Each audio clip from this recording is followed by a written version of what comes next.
Good afternoon, and thanks for having us in. The first of 24 co-conspirators has been sentenced for her role in a multi-state meth and money laundering conspiracy.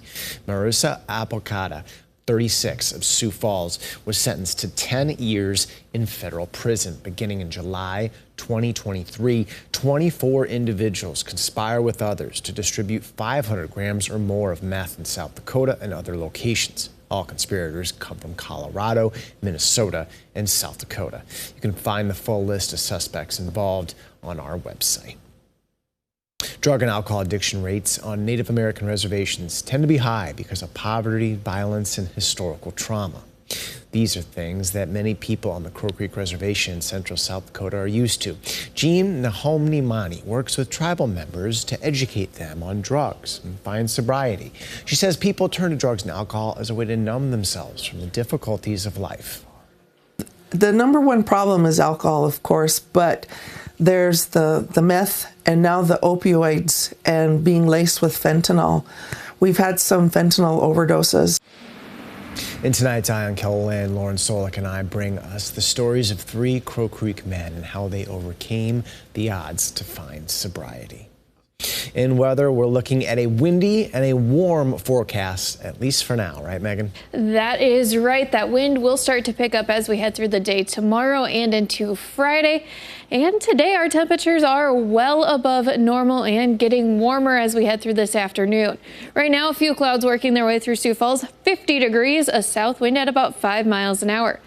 Some clouds in Rapid City as well, 53, a north wind at 13. Here is a look at our current temperatures: 57 in Winter, 42 in Huron, 48 in Sisseton, 52 in Buffalo, and 46 degrees in Custer. And our winds are light right now at 5 to 15 miles an hour. They are going to stay light as we head through the rest of today, but tomorrow those winds will start picking up, mainly in western South Dakota. We have a few clouds working their way through our area. Nothing is coming out of these clouds, and we're not expecting anything in the next few days. For today, light winds, partly cloudy skies, 57 our high in Sioux Falls, 55 in Aberdeen, 51 in Pierre, and 55 in Rapid City. All of these temperatures are about 20 degrees above normal. We'll keep partly cloudy skies around tonight with light winds. 31 are low in Sioux Falls, 28 in Aberdeen, 29 in Pierre, and 31 in Rapid City. For the day tomorrow, mostly sunny skies, but that stronger northwest wind picks up, bringing in some slightly cooler temperatures. 50 the high in Sioux Falls, 49 in Aberdeen, 50 in Pierre, and 53 in Rapid City.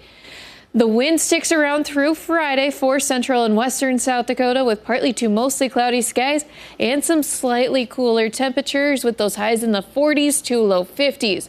But we bring back the warmer air as we head into the weekend and your next chance of some light rain and possibly snow returning.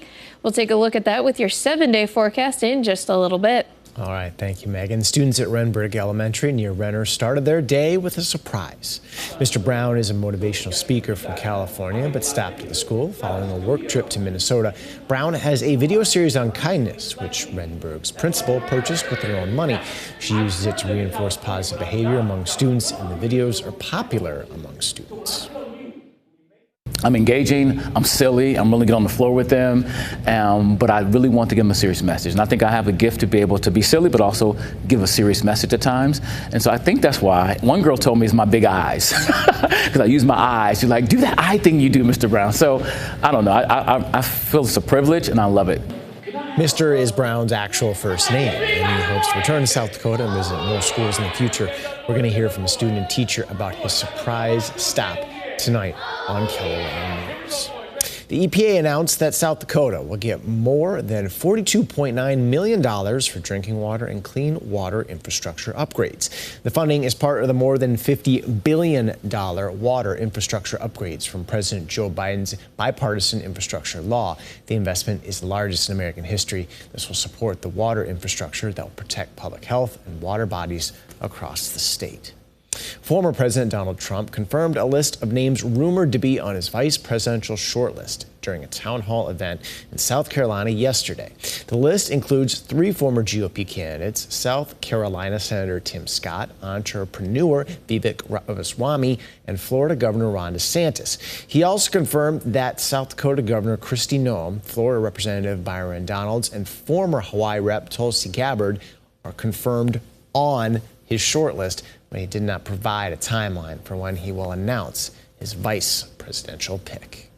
An American citizen faces up to 20 years in a Russian prison after being arrested on suspicion of treason for a reported crime contributing $50 to a Ukrainian charity. This comes as tensions between the two countries are running high over the war in Ukraine and the latest death of Russian opposition leader Alexei Navalny. Natalie Brand has details from the White House. Russia's security services said this week it has arrested Ksenia Karolina, an American with dual Russian citizenship. The Los Angeles resident, an amateur ballerina, is being held on charges of espionage and treason. Karolina is accused of making a $51 donation to a Ukrainian charity. Russia does not recognize dual citizenship, considers them to be Russian citizens first and foremost, and so oftentimes we have a difficult time getting consular assistance, but we will pursue it. Her former mother-in-law tells CBS News that she fears for Karolina's life. Very, very concerned about her. About her physical being. We know that Navalny was just killed a few days ago. We know it wasn't just a death, it was a murder. News of the arrest comes as President Biden has vowed he will issue new sanctions on Russia. They're in response to the death of Russian opposition leader Alexei Navalny and the invasion of Ukraine 2 years ago. White House officials say the sanctions will be aimed at Russia's defense sector. During a fundraiser in Los Angeles, the president slammed former President Donald Trump for not condemning Russian President Vladimir Putin over Navalny's death. Navalny is a very sad situation, and he's very brave. When asked about Navalny during a Fox News town hall Tuesday, Trump pivoted to his own legal fights. We are turning into a communist country in many ways, and if you look at it, I'm the leading candidate. I got indicted. I never heard of being indicted before. I got indicted 4 times. I have 8 or 9 trials. Meanwhile, the White House is trying to put pressure on House Republicans to take up a foreign aid package to provide Ukraine with much-needed ammunition. Natalie Brand, CBS News, the White House. House Speaker Mike Johnson called for a 2-week recess without taking up an emergency bill the Senate passed that included more than $60 billion in aid for Ukraine. He has not yet said whether he will support the aid or not, but has said he will not abandon Ukraine.